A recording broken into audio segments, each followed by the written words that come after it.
And I would go there and ask them to thin it because I wanted to look more like, you know, the white kids around me. I tried to like make my skin whiter, like all of the things that I really like had. What, with like Fair and Lovely? Well, just like rubbing my skin sometimes, and I'd just be really annoyed that I'm not like looking like these other people. It was really like you almost became embarrassed of who you were. My mum basically sold her last bit of gold so that she could put my brother through university, and I remember her saying like, we've got nothing left. I just remember thinking, looking at that main big 30-story building, thinking, nah, like people like me don't end up in here. One of the first questions you asked, that was the moment where I really started thinking about being in banking, because when I would come up to London, I'd look at the buildings in Canary Wharf and I'd see the people like walking around in their suits and stuff, and I'd be like, oh, I want to be like that one day. I just wanted to wear a suit. In today's episode of Muslim Money Talk, I'm really pleased to be joined by a good friend, Nadir Abrar, who's a director over in digital banking in Lloyds and also had an amazing career at Barclays, where he ran their fintech accelerator, Barclays Rise, which is where we first met. Nadir shared his story coming to this country as a young child, an immigrant over from Pakistan, and settling into a community where he wasn't just one of the only Muslims, but one of the only people of a different background, one of the only people of color, and what that did to him growing up. He also shared with us his relationship with money, what it was like growing up with relatively little to coming over to London and seeing the high rises and the banks over here and realizing he wanted to change and turn his life around. An incredible conversation I really hope you enjoy. As always, I'm your host, Arib Siddiqui, and this is Muslim Money Talk. Before we begin, we actually noticed only about 10% of you are subscribed to the podcast. So if you like what you're listening to and you want to hear more from us and see more things Muslim and money related, then please consider subscribing and of course leaving this episode a like and share it with your friends, leave us a comment or a review, because it really, really does help us out and help more people to find us. Thank you. Now back to the show.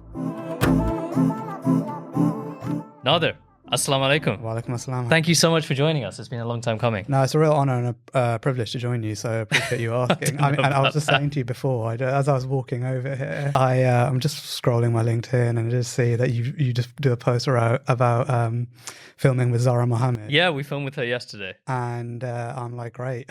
No pressure. So no, you'll do fine. Loads of people want to hear from you. Right? Not as much as the MCB. Zara was, an amazing get. So big thank you to her. But of course, that doesn't diminish you coming on the show at all. So I'll try not to. I'll try and fill the big shoes. Okay, yeah. Fantastic. So Nadir, we first met through Barclays Rise.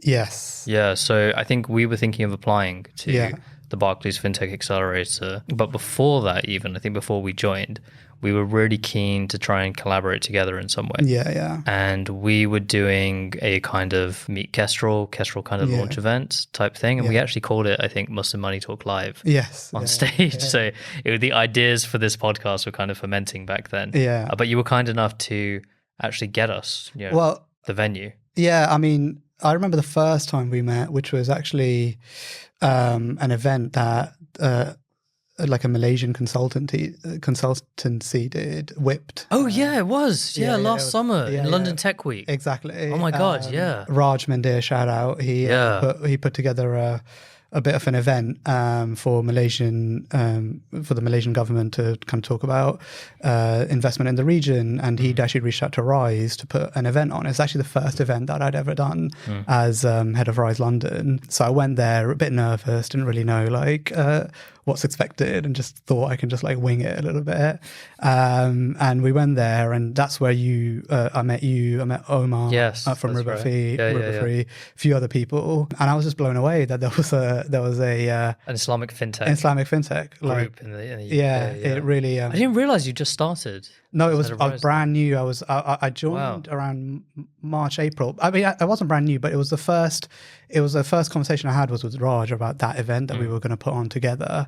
So it was a bit nerve-wracking. I mean, I was a bit 2-3 months into the role at that point, but it was definitely the first one from start to finish that we'd worked on. So fantastic. Yeah, I completely forgot about that. So we first met there. Yeah. You were kind enough to give us the the location basically for us to host this event, and it was sold out. It was crazy. We had people lining up outside to try and get in. Yeah, it was to this panel event where we had Alia, who was one of our previous guests over at Comply Advantage, and we had Raza from Fayda and Mufti Faraz Adam talking about all things Islamic finance just on stage. So I mean, we were blown away by how much interest there was in that particular event, and it was really nice to kind of see something that you felt so personally passionate about actually represented in where you work. Really blown away by actually how much interest Kestrl are able to gather on some of their events. No, thank you. It was unexpected. But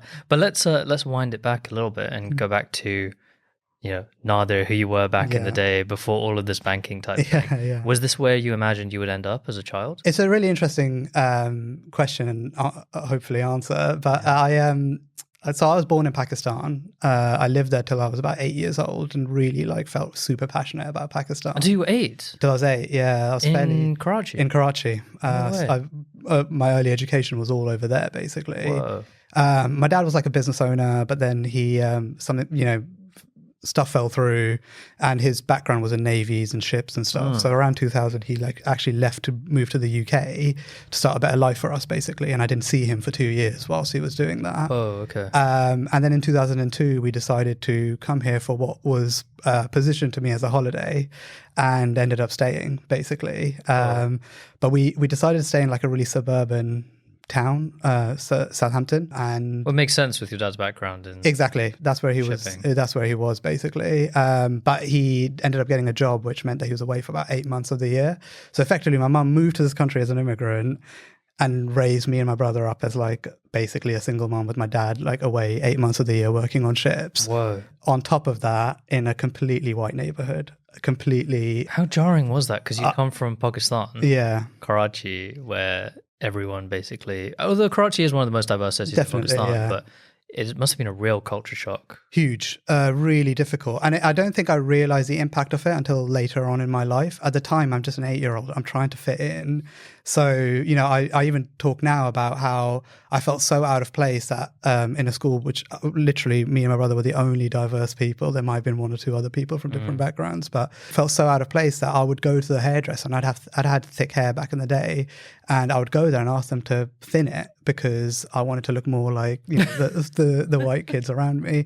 I tried to make my skin whiter, all of these things that I really had. What, with Fair and Lovely? But just rubbing my skin sometimes, and I'd just be really annoyed that I'm not looking like these other people. It was really quite jarring. But at the time, I just thought this was normal. And if you remember, in 2002, the only representation you had of Muslim Pakistani people was either, or people from that culture was, it's right after 9/11 when, there was a lot of heat in terms of what people like us were doing, who we were, all of that stuff. A year later, there was the invasion of Iraq, and on TV, the only representation was the Kumars at number 42 or something like that, which was just a parody of I know. of who we were, of the types of people we were. So you really felt like there's no real representation of that your friends are seeing of you, and so you almost became embarrassed of who you were. How did people in school treat you? Did you feel like people treated you differently, or do you think a lot of this was just in your mind? I think a bit of both. I think there were some people that really were incredibly compassionate and really looked out for my family. So there was occasions where there was a brick thrown through our window once. What? I'm very hesitant to say it was a racial attack or anything like that, but maybe it was, maybe it wasn't, but effectively there was a big brick thrown through our window. Oh my God. Incredibly scared. My dad's away, my mum's in a new country, and there were people from all races, cultures that looked out for us in that time. And that really was a really powerful experience for me to understand the power of integration. But also on the flip side, we'd been chased out of parks with people from our school calling us I don't know if I can say this, but Packies and stuff like that. Just other kids. Just other kids. And people I remember up 3 or 4 occasions about where children were fairly racist and brought me to tears. And sometimes I felt like the teachers were a little bit soft. They were oh, they don't understand and stuff like that. And it just felt like the teachers don't understand where you're from. So that's why representation is so important, I think. And it always makes me laugh. I'm not trying to roast this guy or anything, but the only real positive kind of visualization of someone like that looked like me in media was Amir Khan in 2004. Oh yeah, during the Olympics, where as a 17-year-old he like won gold, and I just remember feeling so proud, like wow.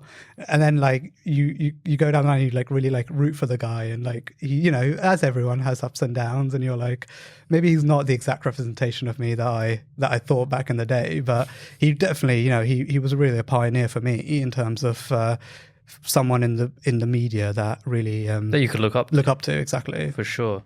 Gosh, so is that why you got into martial arts? I was always interested in fighting, but that's a separate story. I don't know if it's one for the podcast. Yeah, bring it. Yeah. The reason I got into it is I actually watched the movie Ali, and I watched obviously it's all about Muhammad Ali. Yeah, exactly, with Will Smith, and then read his book Float Like a Butterfly that he wrote with his daughter, and it was one of the most profound things I've read as a young Muslim, looking up to like people that were in the media that were popular or famous or whatever. And I read that book and I just got completely enamored by like fighting, martial arts and things like that. But then through that, I also got interested in Malcolm X, and that's why my son's called Malik after Is Malcolm it? X. Yeah. Oh, no. Because when Malcolm X basically went to, I don't know how much you know about the history of Yeah, he was a member of the Nation of Islam. Exactly. For a long time until he went on Hajj. Exactly. He went on Hajj. He started becoming a bit tired of the rhetoric of the Nation of Islam, basically, and thought that it was basically a cult that they were developing. And so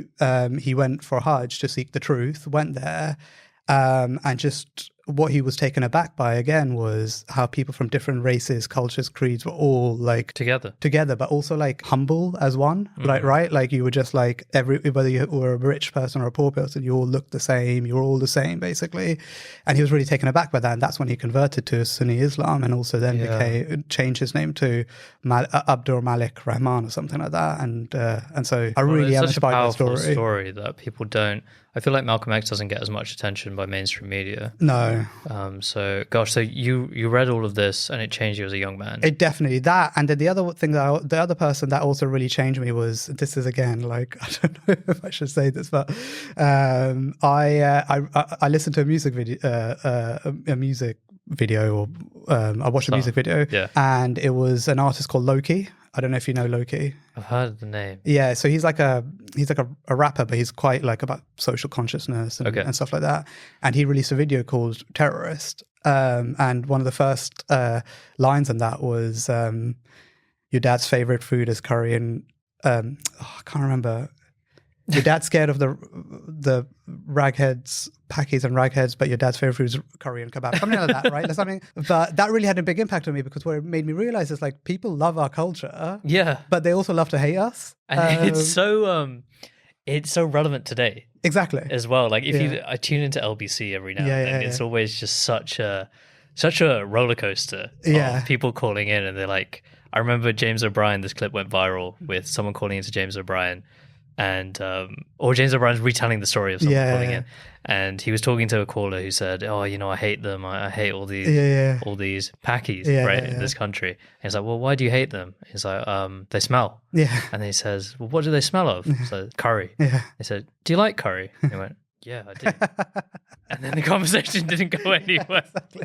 So it's something as relevant today, unfortunately. But I think the differences today are, back in the early 2000s, I think all of this racism that happened in school, and let's call it what it is, it was 100%. Objectively very racist. But I remember, like, even as a kid in the early 2000s, just starting in secondary school, people would be like, "Oh, it's just a bit of banter." Just a bit of racial banter. Oh, it's all good. And crazy things used to happen at my school. Like, we used to do a thing called Whites v Asians. So it's like for some reason this became like a yearly event.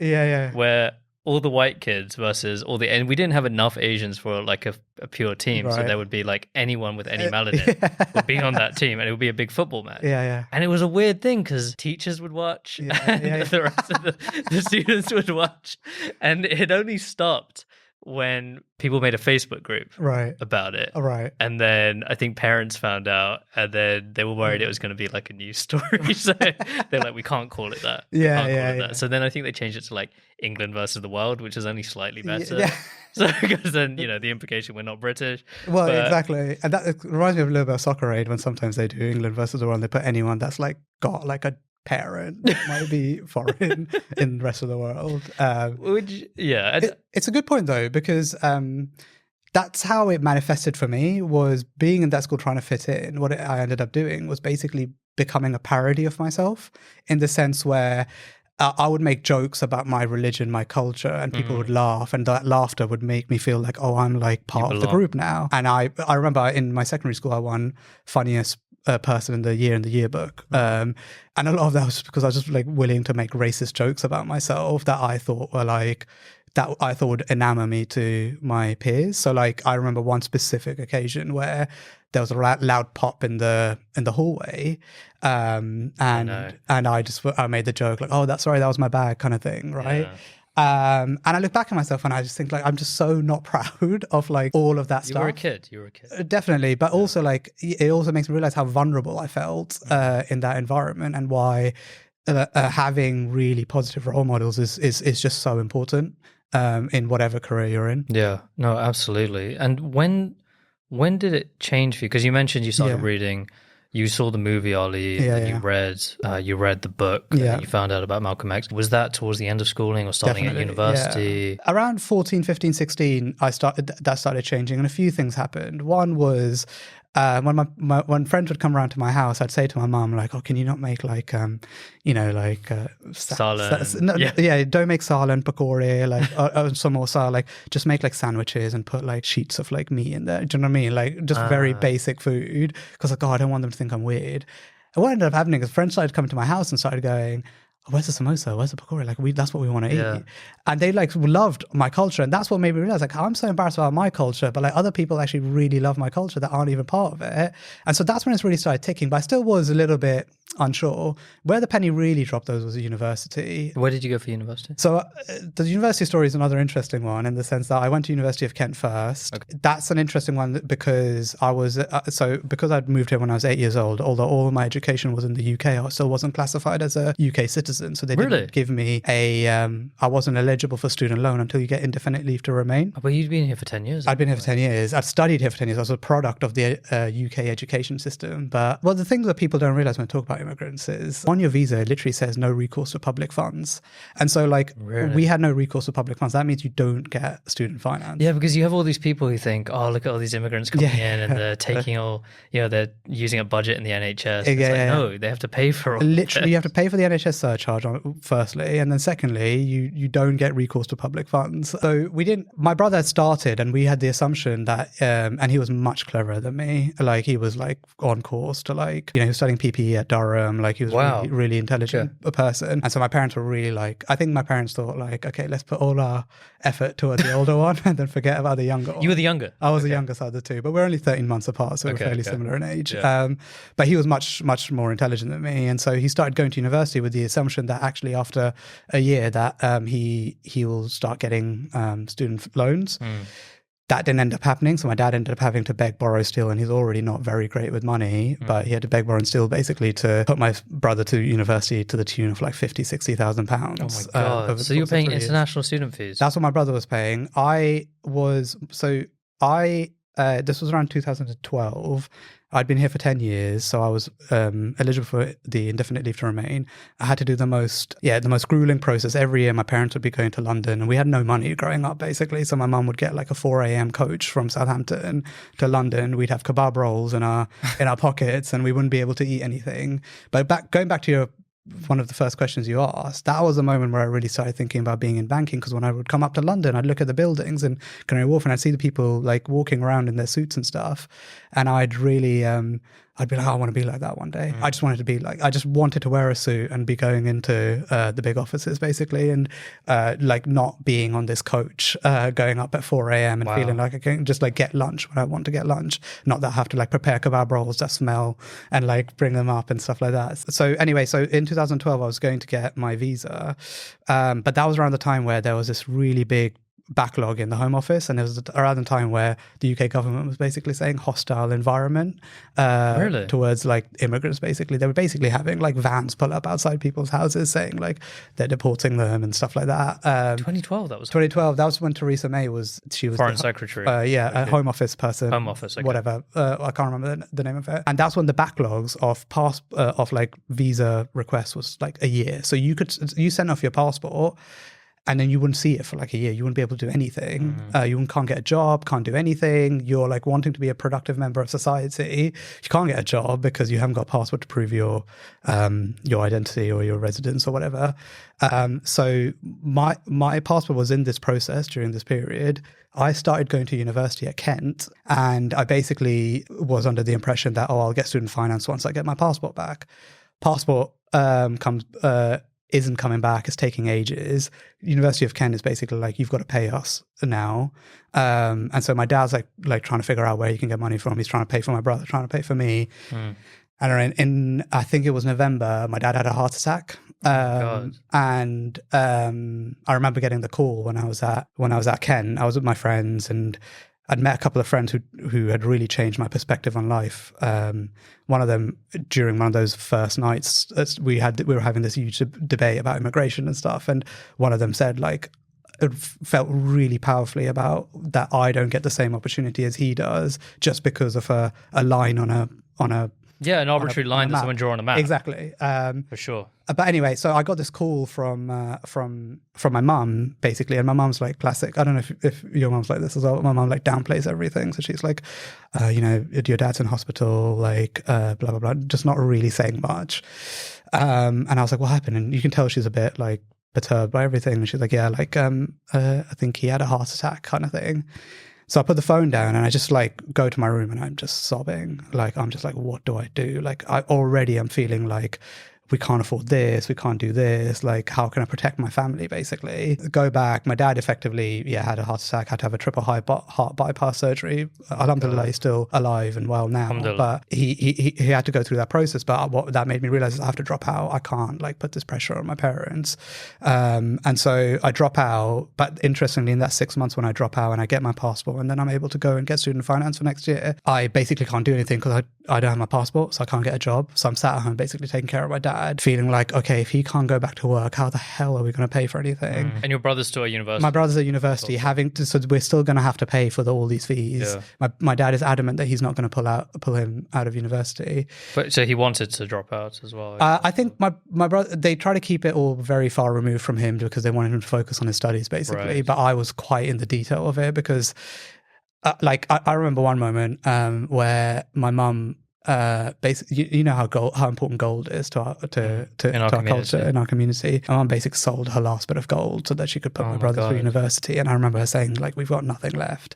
And one of the other things that my mum said around that time that really like flicked the switch in my mind was, she told me this afterwards, but she said, like, we didn't even have enough money to do a burial. She was like, I didn't even realize that you have to pay to like bury people. And she was like, I want to save enough money so that we can bury, like, so you don't have to worry about like us burying. So that really flicked the switch in my mind, and that really made me realize that I've got to lock in, and I've got to lock in very soon to get my parents out of this situation and my family out of this situation, and for us to feel comfortable. And so like at university, I went to Sussex, and Sussex is quite like what you would term as a radical university. Is it? Yeah, I mean, it's really funny in University Challenge, once Sussex went against Oxford, and they would go about like Oxford, like Jeremy Paxman goes like, Oxford are amazing, blah, blah, blah, this and that. And like, that's a really great intro. And literally the only way he describes Sussex is a university with a reputation for radicalism. What? How so? It's a very left-leaning university. It's very like anti, like government, not government, but like anti-establishment. They, and there are a lot of people there that really opened my eyes up in terms of the conflicts in the Middle East and stuff like. I wrote an article about the conflict in the Middle East back in 2013 off the back of like some of the conversations and talks that were happening at Sussex at the time. Like, it was a really like powerful experience, which made me realize the power of being me and power of being Muslim, power of being showing your identity. Wow. What a 180 from your schooling. 100%. And I think that one of the most important parts of it was being around a diverse group of people from different backgrounds, different countries. And I mean diverse in every sense as well, right? Like, I mean, like meeting people that you never thought you would be friends with, but seeing them in the front lines when there's a march around, when there's a march for like Trump saying Muslims can't come into the US and stuff like that. Like people that shouldn't have to care about our problems, caring about our problems, and seeing that people willing to sacrifice their time, sometimes their career, their jobs, whatever. Just putting it all in the exactly line for what they believe is really empowering. A lot of my university experience was also like I just didn't know what I wanted to do. But you had this like light of an idea of you want to go into banking. Yeah. That was kind of percolating in your mind.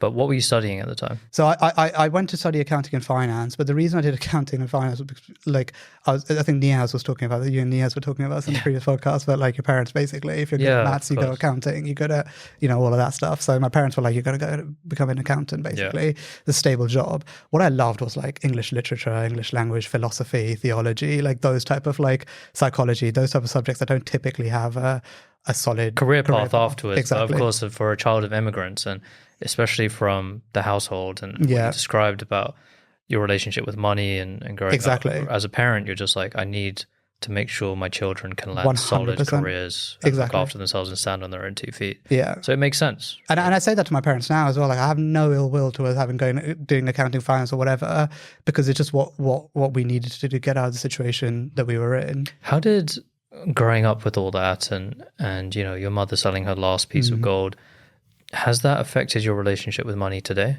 100%. Like I have a completely different relationship with money than my dad does, number one. And again, I don't put any blame towards any of them on that because they were just trying to survive.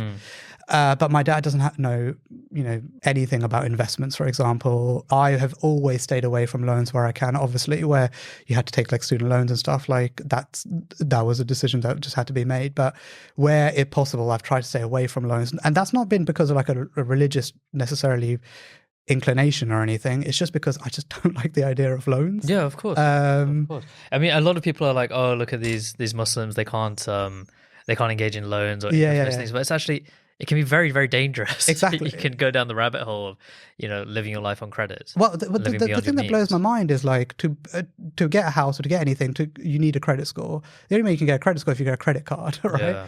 Yeah. And so like I was really against getting a credit card until I had to buy a house, and then I went and got a credit card just so that I could like say, oh, I've got a good credit history. Yeah. So yeah, like definitely. That childhood really made me realize the importance of money, saving. I was incredibly frugal. Like one goal in my mind about work was my parents have been renting their whole life. So I was like, we need to buy a house, but now so that we can all like live in this one house and not be paying someone else's mortgage basically. And like, we've got somewhere that we're living. And so the first 2-3 years of my graduate scheme was the first. So you started off at Barclays? Sorry, I skipped a little bit there. Yeah. So I'll get on to like how I got into Barclays, which was basically, I had no idea what I wanted to do. I was just lost. I remember being in second year being like, I don't know what to do. My dad had a friend that he worked with who one of them, who was married to a director at Barclays. Oh, no way. And so he basically, he put on a barbecue and he's like, oh, I'd invite your son and he could meet my wife, blah, blah, blah, whatever. I took that as like... An interview. I dressed up. I did my hair, like not a suit, but like a nice shirt, hair. Like, and I told myself in my head, like, I'm gonna just show. Like, I don't think I'm like a very like talented person, right? Like, I don't think I'm like naturally intelligent or anything like that. But the thing that I do really try and work on, I think I add value in is like building relationships and I've convinced myself that I'm the best person here, like that this person will want to talk to basically. And so I went and we literally just had a fleeting conversation for 5 minutes. She was like, why don't you come up? I'll put some meetings with you and see if you're interested in like Barclays, blah, blah, blah, whatever. So a couple of months later, she set up some time for me to come up. I'm in Sussex at this time, get a 4:00 bus. I'm used to 4:00 buses at this stage. I remember throwing up on the bus on the way up there. Because of how nervous you were. And how nervous I was and all that stuff. And then I get to Canary Wharf and I still don't believe that this is happening at this point, right? And here I am dressed in a three-piece suit. I look back at myself now and I see people sometimes in Canary Wharf in three-piece suits, like young people, like, I was, and I think, what are you doing? But I was in a three-piece suit. I did that in Deloitte for the first couple of months. It's like, what was going on? Exactly. So I roll up, right? And I don't know if you've been to Barclays or One Churchill Place, but I have. Yeah. They've got the main thing, but they've got the branch underneath. Yes. And I just remember thinking, looking at that main big 30-story building, thinking, nah, like people like me don't end up in here.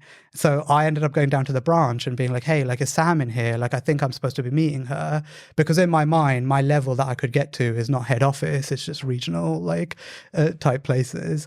And they go, oh no, nothing like that. She calls me, she's like, where are you? And I'm like, oh, I think I'm here. She's like, no, come up, you've got to go through the gates. And like, I remember her like doing my key card and stuff and like putting me through the gates. And I was just thinking, like, don't belong here. Like, I do not belong here. And so she showed me around. I met a lot of people. And I remember in my head thinking, I never want to leave. Like, I have to stay here, basically. So I spoke to someone in her team who was a VP at the time. I said, what do I do to like just get in here? And he's like, VP, vice president. Vice president, so senior within the company. Yeah. And so and he basically says to me, like, the only thing you can really do is like do a dissertation and show them you're interested in like what like their pertinent problems are right now. I was like, okay, cool, I can do that. And I was like, what are the pertinent problems right now? And he was like, well, there's two things. One is the use of big data. And I thought data boring, can't be bothered. What year was this? 2015. 2015, okay. So big data was number one. Big data was number one. And I was like, boring, which is funny because that's what I work in now. Yeah. And then the impact of fintechs was the second one. I thought, wow, that's kind of interesting. Went away, spoke to my university, and I said, I want to do a dissertation. They were like, no way. Like, accounting and finance students don't do dissertations because the intention is you try and get as many of your pre-qualifications as you can do before you get your ACAs and all that stuff. And they were like, you're going to like then miss exams that would help you get a qualification. I was like, I don't want to be an accountant. I want to do this research piece, basically. So they let me, after a bit of like wrangling, let me do it. I went away, did a dissertation. The most interesting thing I found in that dissertation was fintech had a more profound impact on the lives of people, like a more financially diverse community, basically. So people from immigrant communities, people like women, underrepresented communities. Basically, it had a really profound impact through the research that I did. Basically, so that was the finding. That was my fintech was a way of helping immigrant communities effectively escape poverty, financially uplift themselves. That's crazy. People with and I would expand that from immigrant to underserved communities. Like we just had Nina Mahanti on the podcast. Actually. So her episode's going to come out actually at the time of recording, and that's basically what her whole fintech Bloom Money is all about. Helping immigrant communities to actually build up savings in a way that doesn't mean they have to rely on credit and credit scores and taking out debt. So it's like a peer-to-peer lending type platform. Similar to like committee structures in Pakistani communities, in Bangladeshi communities, in Tower Hamlets, they still use that, but it's all digitized. Well, it's really interesting because we think about our arguments, but even Latin communities and Latin America, this stuff is really, really popular. Oh, that reminds me. So at university, another big thing that happened to you, is that where you met your wife? No. I'm is that not? Further down the line. But, fine. We can get onto that. Okay, fine. Thank you for listening to Muslim Money Talk. If you like what you've heard so far, you might be interested in checking out what we do at Kestrl, the Muslim Money app. Kestrl is a service that helps Muslims who want to grow their wealth without having to compromise, whether it's on their belief or user experience or price. I founded Kestrl because of how fed up I was at how poor Islamic financial services were in this country. Often people didn't use them because of how bad the user experience or customer service, and indeed how high on price they were. So Kestrl was the answer to that. If you download the Kestrl app today, it can help you by creating a budgeting plan. Plug in whatever bank account you have and it will create an auto budget just for you. You can then tell us what goals you're saving for and we'll save towards them automatically into pots, and then crucially link you towards Sharia compliant investment and savings products as well. So download Kestrl today and try it out for yourself. Now back to the podcast. So anyway, you did the dissertation, got this finding, and I was so empowered by like feeling like, if you can imagine this kid that's had this childhood of like feeling like I don't belong, how can I fit in? Yeah. And then just realizing actually that there is a movement happening right now that will, if it's able to progress and bloom and get to a certain level, will really help empower more people like me. I felt really like strongly that this is really important. But having said all of that, with all the other financial contexts in play, I was like, I can't go into this industry. I have to. This was my plan, is to get to Barclays. Basically, I applied for the graduate scheme, not expecting to get it. Go through a few round of reviews. I really over-egged my dissertation because I'm like, look, I'm gonna like solve this for you. Basically, I'm not gonna solve it for them. Tried to, it didn't work. So anyway, I'm like telling them I'm gonna solve it for them. Get the assessment day thing, right? Sure. So I turn up at assessment day again. I'm on the 30th floor of the building. I'm looking around thinking, I do not belong here yet again. And who else is in the So assessment like day? I looked to the right of me. It's someone who's like studied at Eton their whole life, right? Okay. And to the left of me, this guy, Aribi will not believe this guy, PhD in biochemistry or bio something. Like he's a PhD. He's like cited 50 times in like other people's papers, right? And I remember just thinking, like, what am I doing here? You're going for a graduate scheme? Yeah, graduate scheme. What was the role? It was just like a grad scheme. I think like those tech grad schemes and like. Oh, okay. You would do like a rotation. Yeah, exactly, that kind of around stuff. The bank. Okay. And I remember having this internal conversation with me saying like, they're all cleverer than me. They're all like much more intellectually like better educated. All this stuff. But the one thing they don't have over me is my ability to like build relationships. Like I convinced myself, even though it probably wasn't true. Like I convinced myself that it was my truth. Why were you so adamant about that? Because I really felt like, because of the diverse experiences that I had at universities, where I went out and I met people, like one of my closest friends from university was from Uruguay and Spain, and another one was from like, different parts of the world. Like I really went out of my way to like meet loads of different people. And I knew that if you just have a one-to-one conversation with me, you will be able to build a relationship with somewhere. Because one of the things I really try and do when I speak to someone new is try and find areas of commonality. And I felt like I've met enough people in my life to do loads of really weird different stuff where I can find areas of commonality now with as many different people as possible. That's incredible. So what I did in that interview was I started like connecting people. I started saying like, hey, like, oh, like what's your, and he was like, oh, I do table tennis here. And I go, oh, this guy like does tennis. Like that's kind of like similar kind of thing. So you were just talking to the other I was talking to the other candidates. Everyone was really quiet. And I was talking to the other candidates, and basically building a rapport. You went in. This is before I went in. And in my mind, what I was thinking was, when I go in and they're all like there, everyone's going to now like gravitate towards me because I'm the connector basically. Yeah.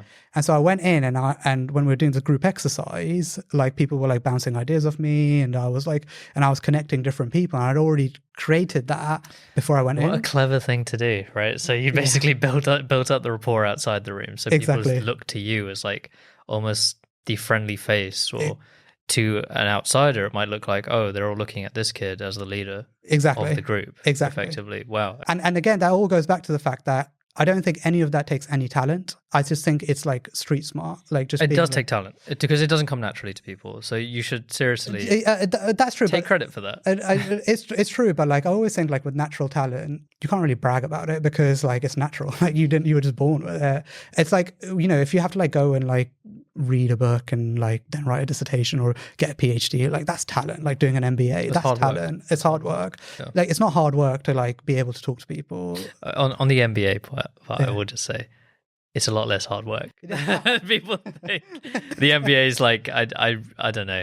I've had a lot of conversations with people about this, but having done an MBA and applied to it and spoken to a lot of MBAs from a lot of schools around the world, it can be a little bit of an ego trip.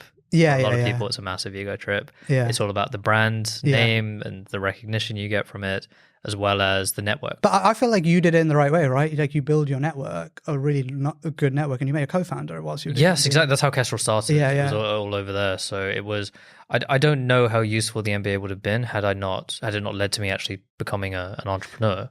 But it did. But I think that's the same about university, mate. Like when I graduated from university, the day I graduated from university, if you asked me to do a set of accounts, I could not do it. But like the confidence I had in that assessment center was because of the relationships that I'd built and the network that I'd built at university. That's where that's where the now hundreds of pounds that leaves my account every month because of student finance. That's the investment I made, not in what I actually learned. What you actually learned. That's I mean, I did physics at university. Right, yeah. Right. What does, calculating the orbit of a moon around Saturn have to do with what I'm doing today? Yeah, exactly. Right. But it was an incredible experience. Yeah. And there are other benefits to it. Is it worth it in terms of the costs? I don't know. I don't know. I don't think it is. And I also think then with the interest and the debt and all the other stuff as a Muslim, student finance is a really difficult position to be in as a young Muslim student who wants to who throughout their whole life is university is the sign of success. And I spoke to my mum recently and I said what's the proudest moment you've had with me? And I was thinking when I bought the house, or when I got married, or when I had my son, or whatever. It was she was just seeing you graduate. She was really? It was all worth it. So, everything I had to give up, it was all worth it, basically. Gosh. So I don't know, can you put a price on that? Probably not, but no, but it is an interesting point, because if you want to become an accountant, for example, you don't have to go to university. You can become an accountant when you're 18. For sure. Start learning. And even now, I think I think EY, some of the big four firms, Definitely. You can apply directly straight out of school on apprenticeship schemes, do the ACA, start getting paid at 19. Exactly. No debt. Which is very attractive. Exactly. Very attractive. I mean, with me, I was meant to be doing a master's, so it was a 4-year course. So 3 years of undergraduate at UCL, then doing a master's additionally afterwards. But my dad worked in financial services. I thought that's probably where I'm going to end up. I applied for a summer vacation scheme at Deloitte in my second year, and they were like, sorry, it's full. But you can apply for the grad program, and if you get in, then as long as you get a 2-1 in your third year, then you can start. So went through, very similar to you, there was a group assessment process. And then finally, the final thing we had to do was to create a pitch as to where we saw the future of compliance and financial services, something like that, right? So I went all out in this presentation, which, come to think of it, is doesn't surprise me. It's where I like to do. I'd like to present and stuff like that. So I did all of this, and I can't even remember what I was talking about, but I think MiFID regulations were coming in. Wow. So I read some paper and talked about how it was going to affect wealth managers. And I did this presentation, and it was a weird one because I got it, and then they said, okay, just get a 2-1, then we'll see you in a year and you'll start.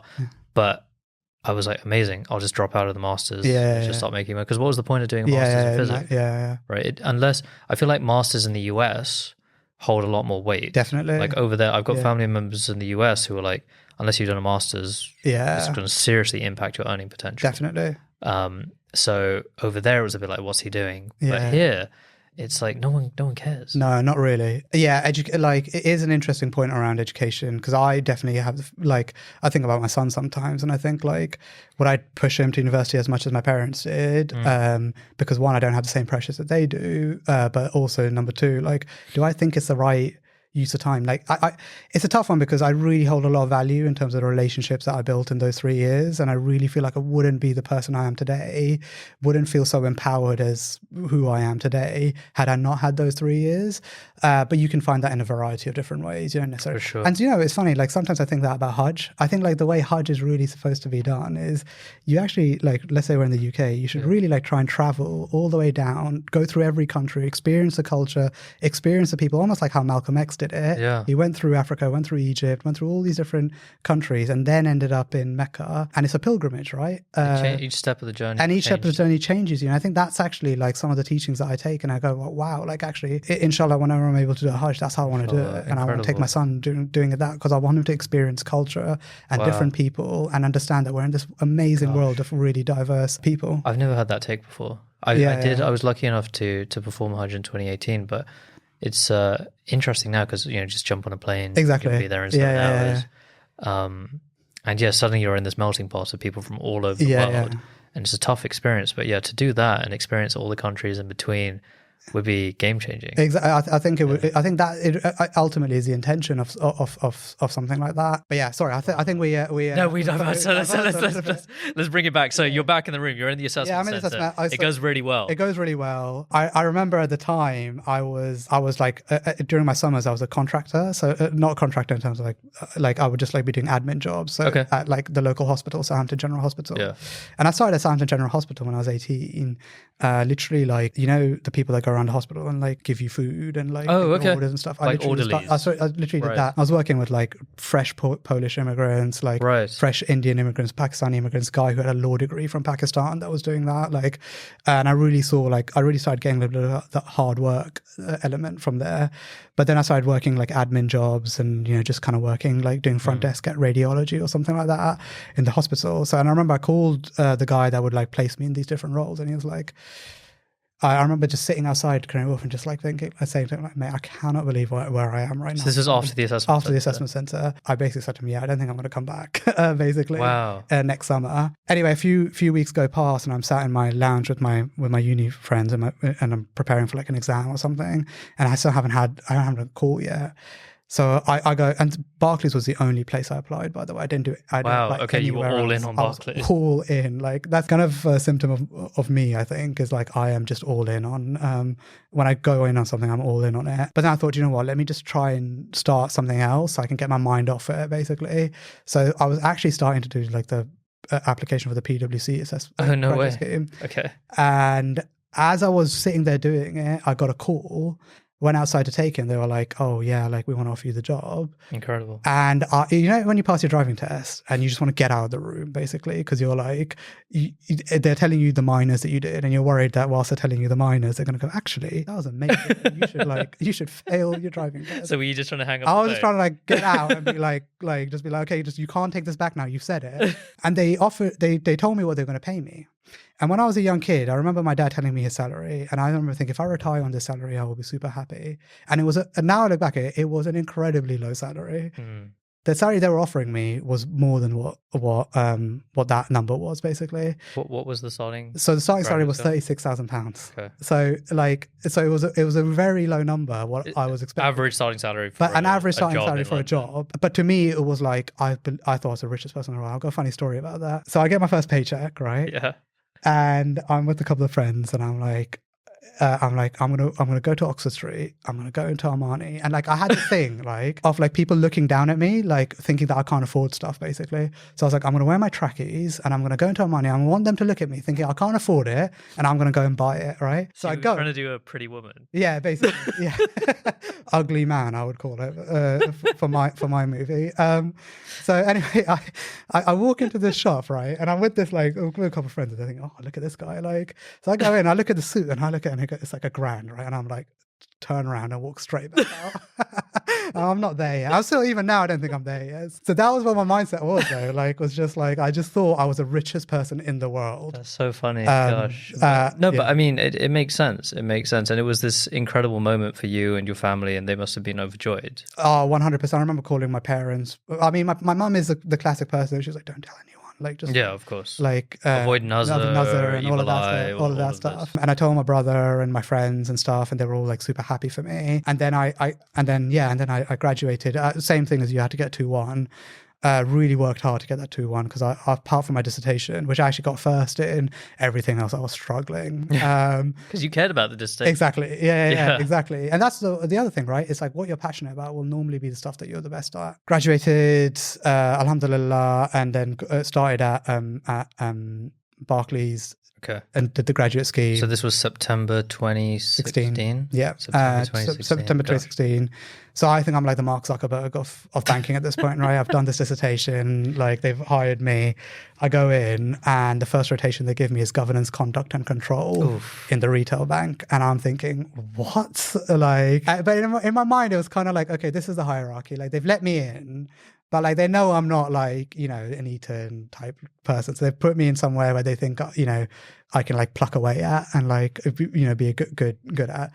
But anyway, I went there, did that for a while, but again, I started like connecting people and ended up, whilst I was doing the graduate scheme, setting up like an AI community at Barclays. No way. Yeah. Okay. So it was, again, like it was more about community. We weren't like solving the AI challenges of the time, but I met a person on the graduate scheme whose wedding I just went to a couple of weeks ago. I asked him like, what do you think is like the next like big thing, right? So this is like a theme of my career. It's like no original ideas from me, all the ideas I get from everyone else, basically. Yeah, no, that's the way to do it. But I asked him basically like, what's the next big thing? He's like, I think AI is going to be like huge.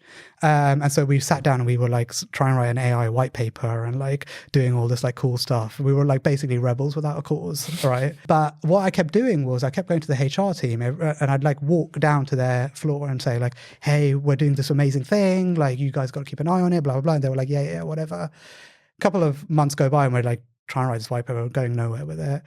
And I'm still like every day going to HR, like not every day, but like maybe every week or so going to HR, going, this is amazing, blah, blah, blah, whatever. HR ended up coming back to me going like, oh, by the way, we're talking to like the director in strategic transformation and he wants to do something with AI with graduates. He's like, well, you're doing something to do with that, aren't you? And I was like, yeah, like connect us. So like we ended up just getting connected, but only because like I was just like you kept persisting, but only because like I just liked speaking to people. So I'd love to like just go and talk about like these amazing things that we were doing that weren't actually that amazing, but just like sounded cool. So I ended up doing that for a while, and then focused my career on product. When I rolled off the graduate scheme. So talk to me about that. So because I know you as a product guy. Yeah. So what does product mean within financial services? There's different ways you can think about product. When people think about product and when you think about like the sexy product, right? It's basically, you think of your San Fran type companies, Silicon Valley type companies, and what they do is they basically effectively build this product from scratch to delivery. In financial services, you come into a job, most products are already existing. They're already there. Current account, trying to tweak them a little bit to make it more customer friendly. But this is also, and you'll know this, on top of a layer of like complex text, historic text stacks, a lot of old legacy systems exactly don't work as they should do. Governance processes. But that's why fintech is so interesting. Exactly. Because you can start from the ground up. But ultimately, would you define product as basically trying to understand exactly how to solve a customer's problem with a solution they themselves may not have imagined? I think the best way to the book that got me really into product, was inspired by Marty Kagan. He's a product consultant in Silicon Valley. He's very well respected in the product circles. But like product to me is, and this is not an official definition, so don't take this as an official definition, but a product to me is very intuitive, right? And it's exactly what you say there. It's about trying to find a problem and trying to solve it. Now, that's why I think it's very intuitive, because naturally, inherently, all humans try and solve problems, right? If you came to me with a problem and you were saying, hey, mate, I'm trying to buy this house, but there's a problem, or I've got this like problem with my co-founder, which you don't. I know you love your co-founders, but if you did, what I would do is I would like try and learn as much as possible about the situation, the context, what's wrong, what's happening. That in product circles is called product discovery, right? But product discovery is just learning about what the problem actually is with the actual people that are facing the problem. And I might go do some research. I might look online saying like, okay, co-founder problems, like what do you like do? Like, you might Google different bits here and there, whatever. And then then I'd come to you with a few like solutions of like, actually, these are the things I think you could maybe go down and do or whatever. And that was what you would call like, start iterating, developing the product. And then, then when you actually go and develop and deliver the actual product, it's just like no different to like solving anyone's problems that you're doing, except from within fintech or tech in general. You've got the added layer. You need a really good engineer to help you engineer that, sure. which is actually a lot harder than people think. So that wasn't actually the definition.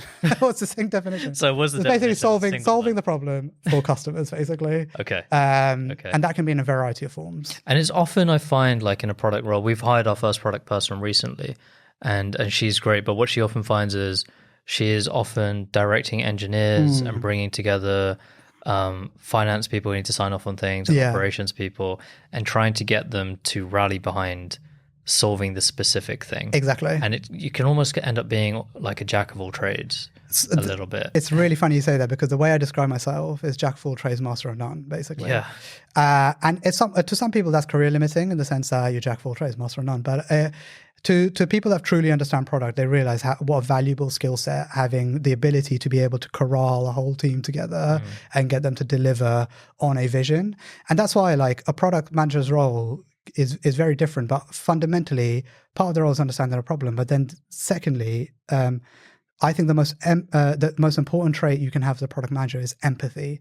Empathy towards the customer, to really understand what their problems are and try and solve it. But also empathy towards the people that are helping you solve it, right? And getting them to empathize with the customer. Yeah, as well. I find like that's where the magic happens. 100%. With our team, like, mashallah, they're really talented. We've got some very strong-willed characters who often need some convincing, like real convincing. So it's like, okay, guys, this is what we're going to do. We're going to build this interest purifier because people are gaining interest by accident sometimes, and they find it hard to track, and they want to purify it. They're like, why? Who's going to use that? Exactly. Like, why should we build this? Why should I be devoting my hours to doing this? And then it's almost like, okay, I'm really glad you asked, because there's two ways you can react to that. One is do what I'm telling you, right? You just have to do it. And then you're just going to get some substandard product where, like you said, unless you really care about it, you're not going to give it your best work. Exactly. Or you can take them on that journey. And that's kind of, I think, the measure of a good founder or a good product person. Definitely. Is that you're not just pitching to investors or clients. You're pitching to the people who work for you first and selling them on the idea and the concept. Exactly. And if they're not behind you, then it's all going to fall apart. Well, exactly. And there's two ways to do that, right? That it's like, so what good product should be is part of that discovery process when you're speaking to customers. Engineers should be part of that, because people forget engineers are humans as well. Right? Like, they care. Like, sometimes they're sat in their dark rooms coding or whatever, but like they're also humans. They care, and so to be part of the process. But some of them might not actually, care or build empathy as easily or whatever. Sure. And the other element of that is like setting really good OKR, setting really good like measurable results that will say, like, if we do this, then that will mean your work will result in X value to the company or X value to the customer. And that's the other art of it, is really like setting the right type of objectives, key results, outcomes, and getting teams inspired to go deliver on them, because some people just respond in terms of, if I do that interest purifier, engagement on the app will increase by 20% or whatever, and they can see real outcomes to their delivery. So that was a thing that I had really had to learn throughout my career. So you'd moved over from this governance team, and then you had almost created this idea of yourself as an AI expert, and then you found yourself in product. But then when we met, you were running Barclays Fintech Accelerator. Yes. Rise. Yeah. How did that happen? A funny story. Actually, it's not funny at all, but the only segue I could think of. But yeah, so I did product, and I really liked it, but I felt in a financial institution, product is very difficult to go and deliver and do. And I just felt quite jaded by the whole experience of trying to like do product in the right way, but not feeling like I'm able to. And that's not because like I wasn't working with intelligent people, but because I was just I just don't think I was the right person in that environment to go and build and develop stuff. And so I had this background in fintech. I was really interested in being in the fintech industry. Saw a role come up as basically a secondment to head up Rise. You were seconded. I was seconded as a head of Rise London. The girl that was doing the role was actually part of my graduate scheme. She was on the same graduate scheme as me. I'd built a relationship with her years before. I just reached out to her thinking that I'm not going to get this role. I did the same thing that I thought about the graduate scheme. I'm not going to get this role. It seems too like senior for me. You guys were so young. Yeah. Right? You were what, 26? I was when I got the role, I was 28. 29. Okay, that's 20. Really young to be running. Yeah, I mean, it's what's the right word? A title that flatters to deceive, or I don't know what the right term is. It's it's a bit more grandiose than actually like the real responsibility you have. Okay. But because you have an amazing team around of equally as like talented people that don't get the same shine because they don't have the same title, basically. But yeah, effectively, she was doing the role. She was much more operations focused. I really had this passion of product and passion of fintech, and I really tried to sell that, and they were really interested in bringing me on, and I really respect her for doing it, because sometimes when you go into seconded roles, there's the person that's going away, there's a feeling of like, when they come back from maternity leave or whatever, like, will that role still be there and all that stuff? And but she was so supportive and saw the value I could add to the ecosystem, and she really encouraged me to apply and wanted me to kind of do the role while she was away. And this role, it really took advantage of that superpower that you had, that connecting. Exactly. Because that's where we first met. Exactly. And what you were doing is basically assessing fintechs, innovative fintechs who were applying to Barclays for this idea of mentorship, and Barclays would give them an office space and advise them and even give them a chance at a shot for investment effectively. And I think when we came to you, we were like, I think the only Islamic fintech maybe who had applied. I would not hasten to add, but I would probably say the first and only. I don't know if there's many others that have. Yeah. I might be wrong, but I'm not sure. I think from our perspective, we were looking for like a large brand name, and we wanted a bank logo that would also speak volumes in other parts of the world. So like Barclays is an international brand. When we're pitching out to Islamic banks in Malaysia, UAE and Pakistan, it makes them realize. So there were benefits there. But the actual benefit we got from the program was really, really interesting, because we had, shout out to one of our mentor and now Lisa Powis, who had run a massive insurtech operation and exited that. But her advice just over that 10-week period was game-changing for us. Really? I mean, what was it? Just like, because when you're in a program like that, they give you a playbook to kind of go through over each of the 10 weeks. And it's everything from reimagining your North Star, setting your operations, how your team is focused. And we were in this period of immense change, because we had just sort of become a B2B, creating software for banks. But also we had this retail arm. And I think with Lisa and with Barclays, we kind of realized, okay, selling to banks is really interesting, but our hearts were not as into it as it was in solving this problem for Muslims who were living and working in the Western world, who felt left behind by Islamic banks, or felt like existing solutions, going back to the product stuff, had really poor customer service, really poor user experience, higher fees, and ultimately they didn't trust the solutions that were being built for them. And I think she helped us to realize that, okay, the B2B side is really good in terms of monetary gain, and it helps keep the lights on and all of that. But if you really want this to take off and really make an impact, then I think you need to double down on the consumer side. Right. And that's where we were like, wow, because she was one of the first people who really gave us that advice, because other people we were talking to. I think I told you the complete opposite of that. Well, a lot of people were, and it was what the prevailing thoughts were at the time, because the only people who were raising money were B2B, business to business, software as a service businesses, which I think it's why we're alive today, is because of that. And we still, we're getting new clients. I'm flying out to Saudi and Bahrain to meet new clients next week. So like, I don't regret that at all. But at the same time, I think she saw the risk reward side of, if you focus on B2C and you can make it work. And we were at this point where we're not like this tiny ideation phase startup anymore. We'd been around for 4 years, right? And we had like a decent engineering team, about 25 people in total. So we were in a better position to perhaps win than other people who were looking to enter the market.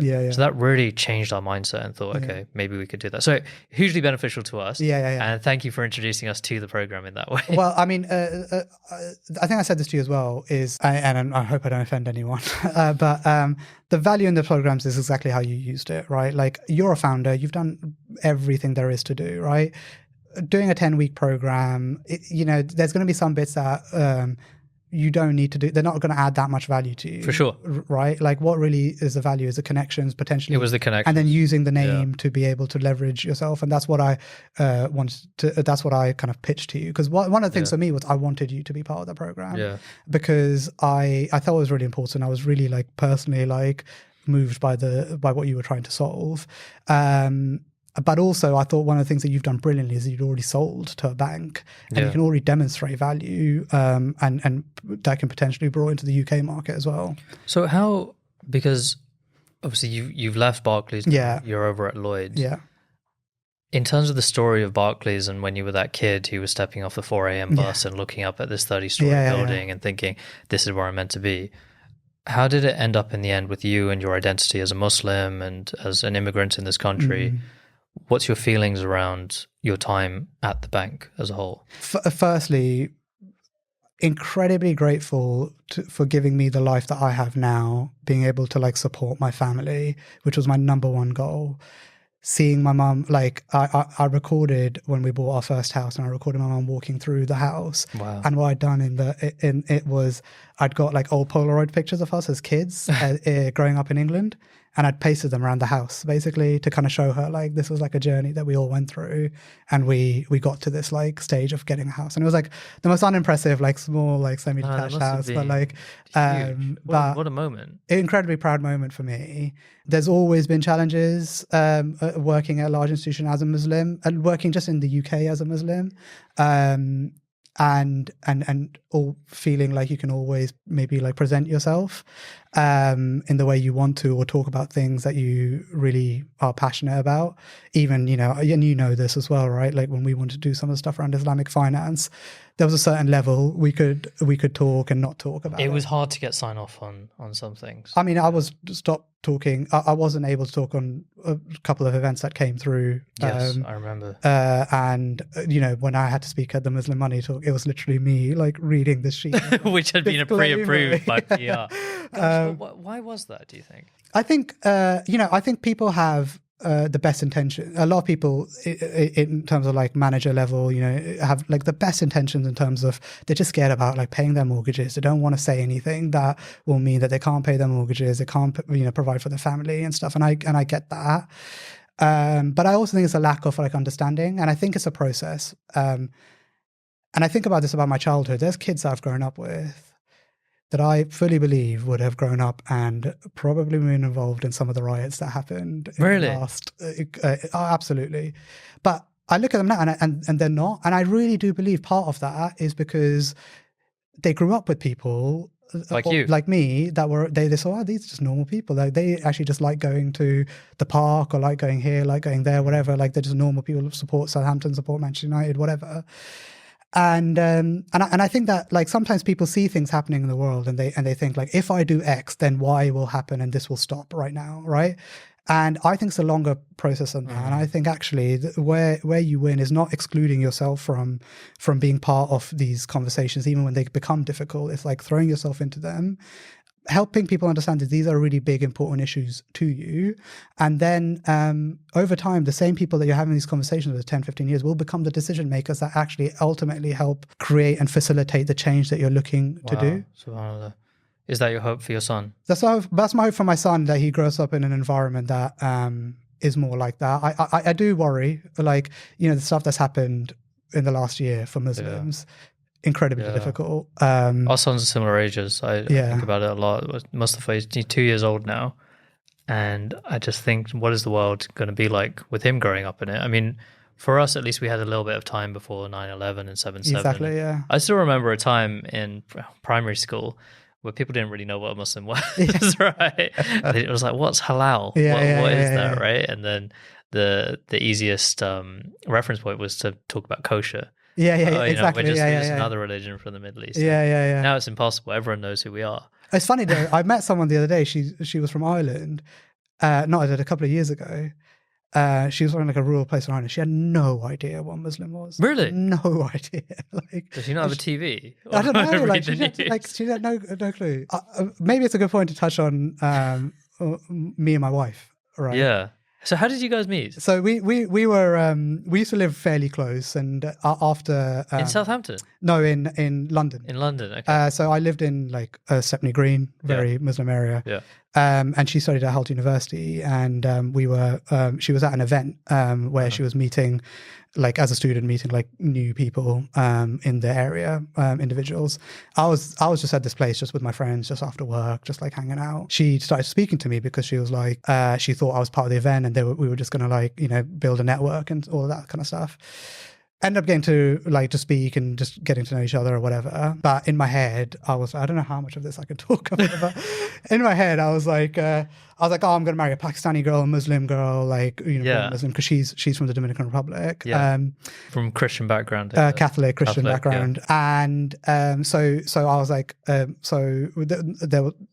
was no real like, intention to have a relationship or whatever, and so we were just friends, just talking, whatever. And I'd ended up like, as you do, you kind of get, you get introduced when you get to a certain age to people. And I just realized that I had more in common with her than I did with a lot of people I was being introduced to. And the thing that was the most important thing to me was family, right? And both in her, what I realized over the course of time was our cultures are so similar. Dominican and Pakistani, Latin culture in terms of taking care of your parents, like making sure they're comfortable or whatever. And I remember having the conversation with my mum and thinking that she's going to go crazy. And I said to her, like, what should I do? And she was like, I think you should go, you should marry her. Really? I think you should do the nikah with her, basically. So I remember having the conversation with her before she went to Dominican, basically saying like, look, like clearly there's something here between us, like, but for it to be serious, like we have to like go through this process, Muslim, blah, blah, whatever. And so she ended up, so I said, but go home, speak to your mom, blah, blah, whatever. The funniest part of that story is when she first moved to, I don't think I can say this actually, but when she, there's no understanding of Muslims in the Dominican Republic. I've been there now a few times. There's one mosque and there's like 4 people maybe who go there on a Friday prayer. But she was told by I won't say who, but she was told by someone, don't fall in love with a Muslim. Someone back home. Someone back home. And lo and behold, she fell in love with a Muslim. And now she's got a kid. Now she's got a kid or whatever. Anyway, like what I realized over the course of time is our culture is really similar. And the most beautiful thing for me is she has a better relationship with my parents than I do. SubhanAllah. And like, like I have a responsibility to take care of my parents. She's found solutions for us to be able to like, live together and like take care of them and stuff like that. Like her heart is in the right place. And she really has helped me become a better Muslim. And the other thing I realized as well is, when you marry someone who hasn't been brought up a Muslim, you have to be the best Muslim you can be to show them the value and the benefit of actually being a Muslim. And that's just made me have to become a better Muslim, made me, overtly talk about religion in public places and things like that. So that like, I want my son, my wife, everyone like to feel proud of like the culture that they're growing up in and stuff like that. So what a journey from growing up as that kid in Southampton to where you are now. Alhamdulillah, I feel so blessed and even more so blessed to meet people like you and continue that journey. You cannot compliment me because it's coming back basically. Thank you so much for your time. We are completely out of time. But that was an amazing conversation. I think one of the best conversations we've had so far just about your relationship with money. I didn't know all of that about you. Right? You kept that to yourself for now the whole world knows. Well, whoever watches this. Exactly, but thank you so much and assalamu alaikum. We'll see you next time. Thank you so much, Garib. Thank you for listening to the Muslim Money Talk podcast. If you like what you heard, then please subscribe to Muslim Money Talk wherever you might have been listening to this. Give us a like and share it with someone who you think might be interested. It really, really helps us out. Thank you, assalamu alaikum, and see you next time.